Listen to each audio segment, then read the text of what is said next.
Hi, welcome to another episode of Hot Takes. The ginger growler strikes again.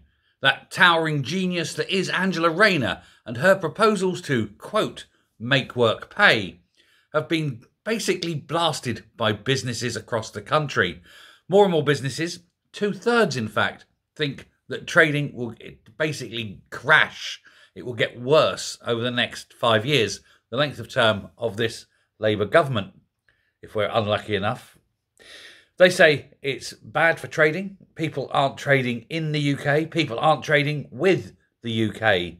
Foreign investment is peeling away already. Nobody wants to invest in a country that causes such high taxation. What's the return? Well, it's none. The government take it all. Why would you bother? But on top of this, they're deeply concerned with the rights that new workers or workers will get, the new rights that workers will get, such as the demand for work from home, the demand for 4-day weeks, all sorts of things like that. The demand for minimum wage rises from the government that's being pushed.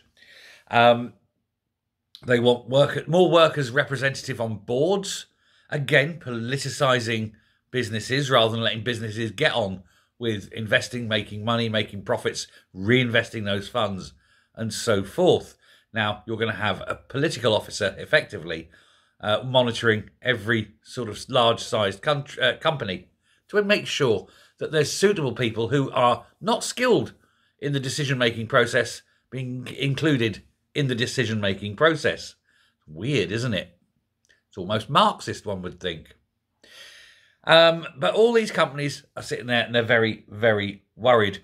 The irony, of course, is that she calls it making work pay. And it was, of course, Gordon Brown, the Labour Chancellor, who introduced in-work benefits. This meant if employers weren't paying enough, the government would step in and use taxpayers' money to pay them, effectively subsidising private companies who were then employing people on the absolute lowest rate they could get away with, knowing that the government would cough up. That needs to stop. There should be no in-work benefits. If a company isn't paying enough, then it's got to be made to pay more. And if people aren't willing to do the job, that's what's going to happen. You've got to pay a proper rate for a proper job. No more should you have companies paying slave wages, knowing that the taxpayer will pay the difference. That's got to go. A lot of companies are very, very scared of that, though. They don't like it. But Angela says, no, it's the way forward, even though it's her party's policy that she's looking to reverse. It's almost as though the Labour Party don't know what they're doing. Who knows? It's weird.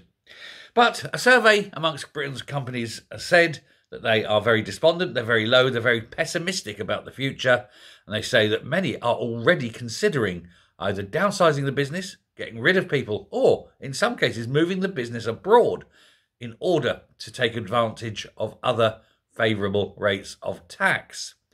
Certainly, you could open up a business in a country with a lower rate of corporation tax, say, and then shift all the profit there. That's one method, and that's obviously what happens a lot.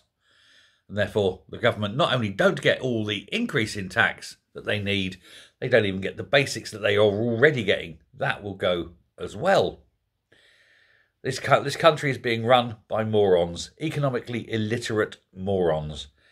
And if you think it's bad now, imagine how bad it's going to be in a few years' time when every business has collapsed.